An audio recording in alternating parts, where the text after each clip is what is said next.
আজকের গল্প শুরু হচ্ছে এক বিস্ময়কর মানুষকে নিয়ে, অমিত রায়, কলকাতার সবচেয়ে বিলাসবহুল হোটেল দ্য সেলেস্টিয়াল ভিস্তার মালিক।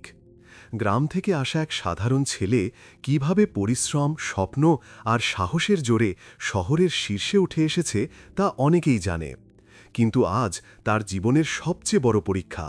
প্রথমবার গ্রাম থেকে শহরে আসছেন তার বাবা মা, আর তারা পরেছেন গ্রাম্য, পুরনো আর মলিন পোশাক। তাই এখন এটাই দেখার পালা, আভিজাত্যের এই দুনিয়া তাদের সরলতাকে কতটা সম্মান দেয়, নাকি শুধু পোশাক দেখে মানুষ অপমান করে। আর যখন তারা হোটেলের ভিতরে পা রাখলেন, যা ঘটল তা উপস্থিত সবার নিঃশ্বাস থামিয়ে দিল। আর অমিত রায়ের তৎক্ষণাৎ নেওয়া পদক্ষেপ শুধু হোটেল নয়, পুরো কলকাতাকে নাড়িয়ে দিল। তো চলুন শুরু করা যাক সেই কাহিনী। সরলা রান্নাঘর থেকে আদা চায়ের গ্লাস নিয়ে এলো এবং রামপালের পাশে বসল। শুনছ গো, আজ হোটেলের প্রতিষ্ঠাবার্ষিকী। অমিত বলেছিল যে আজকের দিনটা ওর জন্য খুব বড়। রামপাল চায়ের চুমুক দিলেন এবং তার চোখে এক ঝলক দেখা গেল। হ্যাঁ, আমাদের অমিতকে দেখিস সরলা, একদিন পুরো পৃথিবী তার নাম জানবে। মাটি থেকে উঠে এসে সে কলকাতার মতো শহরে নিজের সাম্রাজ্য দাঁড় করিয়েছে। এটি সব তোমার দেওয়া সাহস এবং আমাদের দেওয়া সংস্কারের ফল। অমিত রায় তাদের একমাত্র ছেলে ছিল, এমন এক ছেলে যার জন্য তারা তাদের প্রতিটি প্রয়োজনকে বিসর্জন দিয়েছিলেন।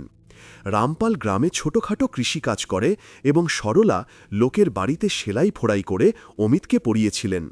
তাদের আজও সেই দিনটার কথা মনে ছিল যখন অমিত প্রথমবার কলকাতা যাওয়ার কথা বলেছিল। তার চোখে ছিল বড় স্বপ্ন এবং সেই স্বপ্নগুলো পূরণ করার প্রবল আকাঙ্ক্ষা। রামপাল তার জমির একটি ছোট অংশ বিক্রি করে তাকে টাকা দিয়েছিলেন এবং সরলা তার বিয়ের শেষ অবশিষ্ট গয়নাগুলো তার হাতে তুলে দিয়েছিলেন। গত 10 বছরে অমিত তার কঠোর পরিশ্রম ও নিষ্ঠা দিয়ে কলকাতায় সেই স্থান অর্জন করেছে যার স্বপ্ন দেখা হরিপুরের কোনো ছেলের জন্য অসম্ভব ছিল। আজ সে দ্য সেলেস্টিয়াল ভিস্তা হোটেলের মালিক, যা কলকাতার সবচেয়ে বিলাসবহুল এবং বিখ্যাত হোটেল বলে গণ্য হয়। অমিত তার বাবা মাকে খুব ভালোবাসত, কিন্তু কাজের ব্যস্ততার কারণে গ্রামে কমই আসতে পারত। যদিও সে প্রতি মাসে টাকা পাঠানো এবং ফোনে কথা বলতে কখনোই ভুলত না। আজ হোটেলের ৫ম প্রতিষ্ঠাবার্ষিকী ছিল এবং অমিত এই উপলক্ষে একটি খুব বড় পার্টির আয়োজন করেছিল। সে 1 সপ্তাহ আগেই রামপালকে ফোন করে বলেছিল, বাবা, এবার আপনাকে আর মাকে এখানে আসতেই হবে। আপনারাই আমার আসল ভিআইপি অতিথি। আপনাদের ছাড়া আমার কোনো সফলতা অসম্পূর্ণ। রামপাল ও সরলার জন্য এটি যেন এক স্বপ্ন সত্যি হওয়ার মতো ছিল। তাদের ছেলে তাদের নিজের জগতে ডাকছে। সরলা তার সবচেয়ে ভালো পাড়ওয়ালা শাড়িটি বের করলেন, যেটি তিনি বছরের পর বছর ধরে যত্ন করে রেখেছিলেন। রামপালও তার পুরনো কিন্তু পরিষ্কার পাঞ্জাবি পায়জামা এবং সাদরি জ্যাকেট তৈরি করলেন। তাদের কাছে এটাই ছিল সবচেয়ে মূল্যবান পোশাক। কলকাতার ট্রেন যাত্রা তাদের জন্য এক নতুন অভিজ্ঞতা ছিল। শহরের ভিড়, উঁচু উঁচু দালান আর ছুটে চলা জীবন দেখে তারা অবাক হয়ে গেলেন। স্টেশনে অমিত তাদের নিয়ে যাওয়ার জন্য একজন ড্রাইভারকে পাঠিয়েছিল। যখন তারা সেই ঝলমলে গাড়িতে বসল, তখন সরলা আস্তে করে রামপালের হাত ধরলেন, যেন বলছেন, এসব কি সত্যি? গাড়ি যখন দ্য সেলেস্টিয়াল ভিস্তার সামনে থামল, তখন তাদের চোখ খোলা রইল। হোটেলটি কোনো রাজমহলের মতো লাগছিল। উঁচু কাচের দরজা, ঝলমলে আলো এবং উর্দি পরা দারোয়ান। এটি তাদের কল্পনারও বাইরে ছিল। রামপাল তার সাদরি ঠিক করলেন এবং সরলা তার শাড়ির আঁচল মাথায় আরেকটু টেনে নিলেন।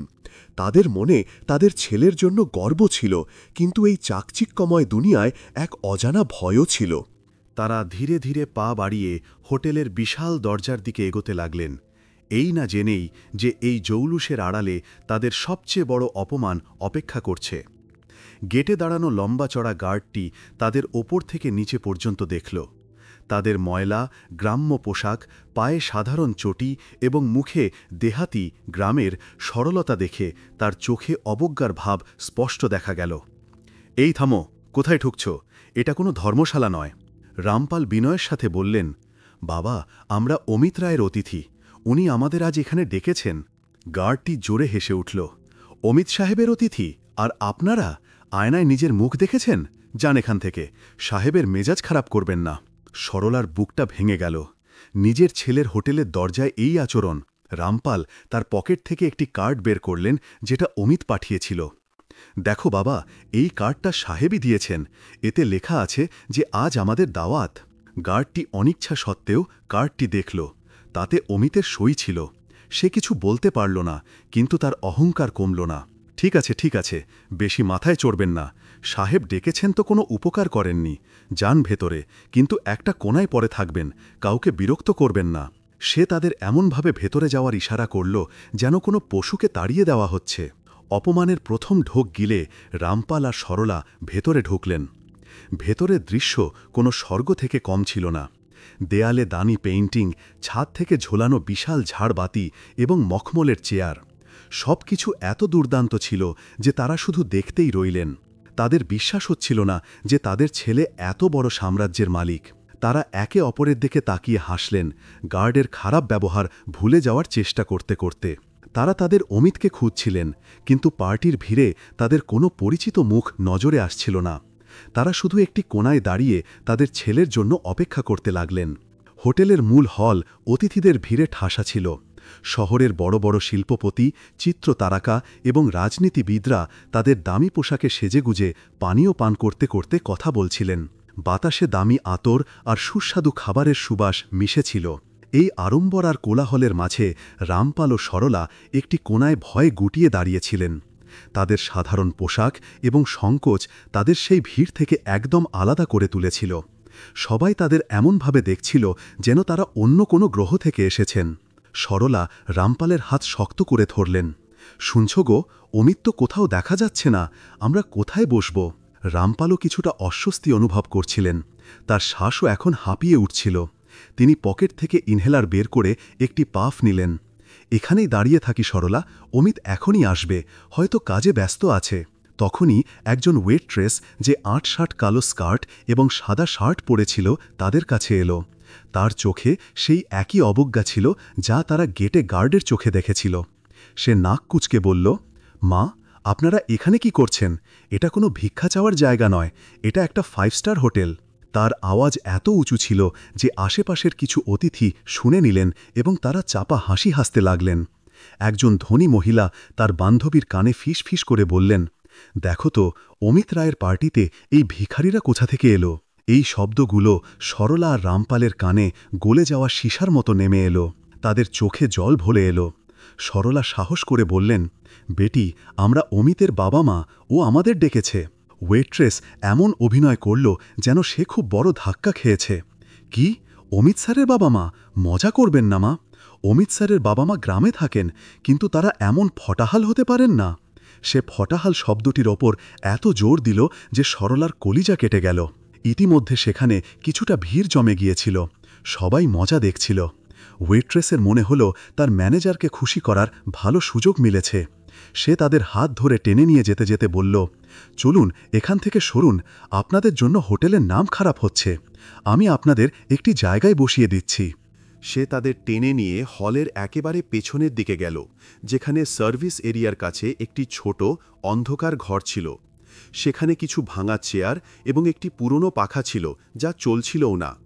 গরম ও আর্দ্রতায় রামপালের শরীর আরও খারাপ হতে লাগল। ওয়েট্রেস তাদের সেই ঘরে ঠেলে ঢুকিয়ে বলল, এখানেই বসুন, আমি আপনাদের জন্য খাবার এখানেই নিয়ে আসব। মূল হলে অতিথিদের সামনে আপনাদের দারিদ্র্য দেখানোর প্রয়োজন নেই। এই বলে সে রামপালকে সেই ঘরের একটি চেয়ারে বসিয়ে দিল এবং সরলাকে বাইরে একটি ভাঙা টুলে। সরলার চিন্তা বেড়ে গেল। বেটি, আমাকেও ওনার পাশেই বসতে দাও, ওনার শরীর ঠিক থাকে না, ওনার শ্বাসের সমস্যা আছে, আমাকে ওনার যত্ন নিতে হয়। তার মনে পড়ল ইনহেলার রামপালের পকেটেই ছিল, কিন্তু যদি অবস্থা আরও খারাপ হয় তবে তার পাশে থাকাটা জরুরি ছিল। ওয়েট্রেস এটি শুনে রেগে আগুন হয়ে গেল। দেখো বুড়ি, আমার কাছে ফালতু সময় নেই। যদি আমি তোমাদের মতো অপাহিজদের পঙ্গু সেবা করতে লাগি, তবে অমিত স্যারের যে ভিআইপি গেস্টরা এসেছেন তাদেরকে দেখবে। চুপচাপ এখানে বসুন আর গোলমাল করবেন না। সে যাওয়ার জন্যে ঘুরল, কিন্তু সরলা প্রায় কাকুতি মিনতি করে বলল, কমপক্ষে একটু জল তো দাও বেটি, ওনার গলা শুকিয়ে যাচ্ছে। ওদিকে হলে হোটেলের ম্যানেজার মুস্কান তার বন্ধুদের সাথে হেসে কথা বলছিল। মুস্কান ছিল খুবই সুন্দরী, আধুনিক এবং উচ্চাকাঙ্ক্ষী মেয়ে। সে অমিতের বাগদত্তা ছিল এবং নিজেকে এই হোটেলের হবু মালকিন মনে করত। তার নিজের সৌন্দর্য আর পদের খুব অহংকার ছিল। সে দূর থেকে ওয়েট্রেসকে সেই ভিখারিদের সাথে জটলা করতে দেখল। তখন তার সখীদের বলল, জানি না কেমন কেমন লোক শহরে চলে আসে, এদের সাহস তো দেখো, দ্য সেলেস্টিয়াল ভিস্টায় ঢুকে পড়েছে। ওয়েট্রেস মুস্কানের কাছে পৌঁছালো আর তোষামত করার ভঙ্গিতে বলল, ম্যাডাম, আমি ওই দুজনকে পেছনের সার্ভিস এরিয়ায় বসিয়ে দিয়েছি। খুব জেদি ছিল, বলছিল যে অমিত স্যারের বাবা মা। হ্যাঁ হ্যাঁ, মুস্কানও হাসল, ভালো করেছ। অমিতনা মাঝে মাঝে বেশি দরিয়াদিল হয়ে যায়, যাকে তাকে ডেকে ফেলে। খেয়াল রেখো তারা যেন মূল পার্টি এরিয়ায় না আসতে পারে। পেছনের সেই অন্ধকার ঘরে রামপালের কাশি বাড়তে থাকল। তার মুখ ঘামে ভিজে গিয়েছিল। সরলা ছটপট করতে লাগলেন। তিনি ঘর থেকে বাইরে এসে আবার সেই ওয়েট্রেসকে ডাকলেন, বেটি শোনো তো, ওনার শরীর খারাপ হচ্ছে। এবার ওয়েট্রেস সত্যিই রেগে গেল। চিৎকার করছো কেন? একবার বললে বুঝতে পারো না? এবার যদি একটা শব্দও বলো তবে গার্ডকে ডেকে বাইরে ফেলে দেব। এই সব মজা কিছু অতিথি দেখছিলেন এবং তাদের মোবাইলে ভিডিও বানাচ্ছিলেন। তাদের এই নাটকে মজা আসছিল। সরলার চোখ থেকে জল পড়তে লাগল। তিনি অসহায় ছিলেন। নিজের ছেলের মহলে তিনি একজন বন্দির মতো অনুভব করছিলেন, যিনি তার অসুস্থ স্বামীর জন্য এক গ্লাস জল পর্যন্ত চাইতে পারছিলেন না। তিনি মনে মনে ভগবানকে প্রার্থনা করছিলেন যে কোনোভাবে তার ছেলে অমিত যেন সেখানে এসে পড়ে। কিন্তু অমিত তো তার বাবা মায়ের আসার খুশিতে তাদের জন্য উপহার কিনতে গিয়েছিল, এই কথা না জেনেই যে তার সবচেয়ে মূল্যবান উপহারকে তার নিজের হোটেলেই অপমান করা হচ্ছে। সময় পেরিয়ে যাচ্ছিল এবং রামপালের অবস্থা খারাপ হচ্ছিল। তার প্রতিটি কাশির সাথে সরলার বুক কেঁপে উঠছিল। তিনি জানতেন যে যদি এখনই সাহায্য না পাওয়া যায় তবে যে কোনো কিছু ঘটতে পারে। তিনি তার সব সাহস জুটিয়ে আরও একবার সেই ঘর থেকে বাইরে এলেন। এবার তিনি সিদ্ধান্ত নিয়েছিলেন যে তিনি যে কোনো মূল্যে সাহায্য নিয়েই ছাড়বেন। তিনি সেই ওয়েট্রেসকে দেখলেন যে এখন মুস্কানের পাশে দাঁড়িয়ে হাসতে হাসতে কথা বলছিল। সরলা কাঁপতে কাঁপতে বললেন, বেটি, ভগবানের জন্য সাহায্য করো, ওনাকে হাসপাতালে নিয়ে যেতে হবে। ওয়েট্রেস তাকে দেখে বিরক্ত হল, কিন্তু তার কিছু বলার আগেই মুস্কান নিজে উঠে তাদের কাছে এলো। তার চোখে ঘৃণা আর রাগ স্পষ্ট দেখা যাচ্ছিল। কি সমস্যা তোমাদের? তোমরা বোঝো না যে এখানে পার্টি চলছে? তোমাদের মতো লোকের জন্য আমার অতিথিরা বিরক্ত হচ্ছেন। সরলা হাত জোর করে বললেন, বেটি, আমি তোমার কাছে কিছু চাইছি না, শুধু আমাকে ম্যানেজার সাহিবার সাথে দেখা করিয়ে দাও। ওনার নাম মুস্কান। অমিত বলেছিল উনি আমাদের সাহায্য করবেন। এই কথা শোনা মাত্রই ওয়েট্রেস চেঁচিয়ে উঠল, তোর এত সাহস কি করে হলো এই নাপাক জিভ দিয়ে মুস্কান ম্যাডামের নাম নেওয়ার? তুই জানিসও উনি কে? উনি অমিত চোপড়ার হবু স্ত্রী আর এই হোটেলের ম্যানেজার। তোর মতো ভিখারিদের জন্য ওনার কাছে সময় নেই। মুস্কানের মুখে এক নিষ্ঠুর হাসি ভেসে উঠল। সে তার ক্ষমতার অনুভব করে মজা পাচ্ছিল। সে সরলাকে ওপর থেকে নিচ পর্যন্ত দেখল আর বলল, আমিই মুস্কান, বলো কি চাই? সরলার চোখে এক মুহূর্তের জন্য আশার আলো জ্বলল। বেটি, আমার স্বামীর শরীর খুব খারাপ, ওনার শ্বাস নিতে কষ্ট হচ্ছে, শুধু এক গ্লাস জল। তার কথা শেষ হওয়ার আগেই মুস্কান পাশের টেবিল থেকে জলের একটি গ্লাস তুলে নিল আর তা একজন ধনী অতিথিকে দিয়ে দিল। তারপর সরলার দিকে ঘুরে বলল, জল? তোমাদের কি মনে হয় এটা কোনো লঙ্গরখানা? এখানে জলও বিনামূল্যে পাওয়া যায় না। তখনই রামপাল কাশতে কাশতে ঘর থেকে বাইরে এলেন। তার পক্ষে দাঁড়িয়ে থাকাও কঠিন হচ্ছিল। তিনি পাশের একটি টেবিলের সাপোর্ট নিলেন, যেখানে অতিথিদের জন্য জলের গ্লাস রাখা ছিল। কাঁপতে থাকা হাতে তিনি একটি গ্লাস তোলার চেষ্টা করলেন, কিন্তু তখনই মুস্কান দ্রুত এগিয়ে এলো আর সরলার গালে সজোরে একটি থাপ্পড় মারল। থাপ্পড়ের আওয়াজ এত জোরে হল যে হলে বসা সব অতিথি চেয়ার ছেড়ে উঠে দাঁড়ালেন। নীরবতা এত গভীর হল যে লোকজন নিজেদের নিঃশ্বাসের আওয়াজও শুনতে পাচ্ছিল। মুস্কানের মুখ ঘুরে গেল, তার গালে 5 আঙুলের ছাপ পড়ে গিয়েছিল। তার চোখে বিস্ময় আর ভয় স্পষ্ট দেখা যাচ্ছিল। এর মধ্যেই অমিতও চলে আসে, আর অমিত এসে এই অবস্থা দেখে অবাক। অমিত রাগে কাঁপছিল। তার আওয়াজে দুঃখ আর ঘৃণার মিশ্রণ ছিল। যে বাবা মা আমাকে এত দূর নিয়ে আসার জন্য তাদের জীবনের সব সুখ উৎসর্গ করেছেন, যারা নিজেরা না খেয়ে আমার পেট ভরেছেন, আজ তুমি আমারই হোটেল থেকে তাদের ভিখারি বলে ধাক্কা মেরে বের করে দিলে। এই কথা শোনা মাত্রই মুস্কানের চোখ বিস্ফোরিত হয়ে গেল। এবার তার বুঝতে বাকি রইল না যে সে কত বড় এবং ভয়ানক ভুল করে ফেলেছে। যে ভিখারিদের সে অপমান করেছিল তারা অমিতের বাবা মা। তার পায়ের নিচ থেকে যেন মাটি সরে গেল। সে সঙ্গে সঙ্গে অমিতের পায়ে পড়ে গেল।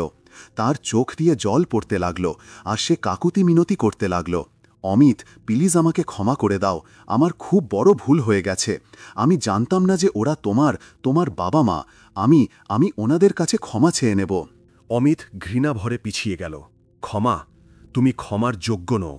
তুমি তাদের অপমান করনি, তুমি আমার অস্তিত্বের, আমার শেকড়ের অপমান করেছ।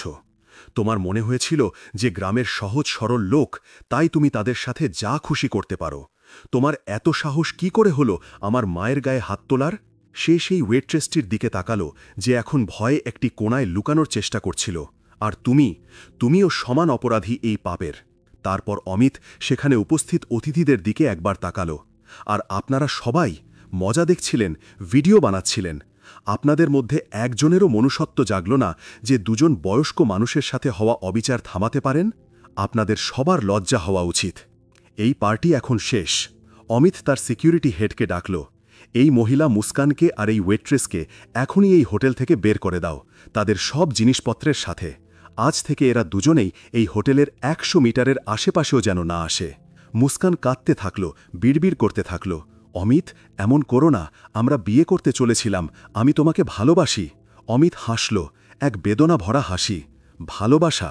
যে মানুষ আমার বাবা মায়ের ইজ্জত করতে পারে না, সে আমাকে কি ভালোবাসবে? তুমি আজ তোমার আসল চেহারা দেখিয়ে দিলে, এবার দূর হও এখান থেকে।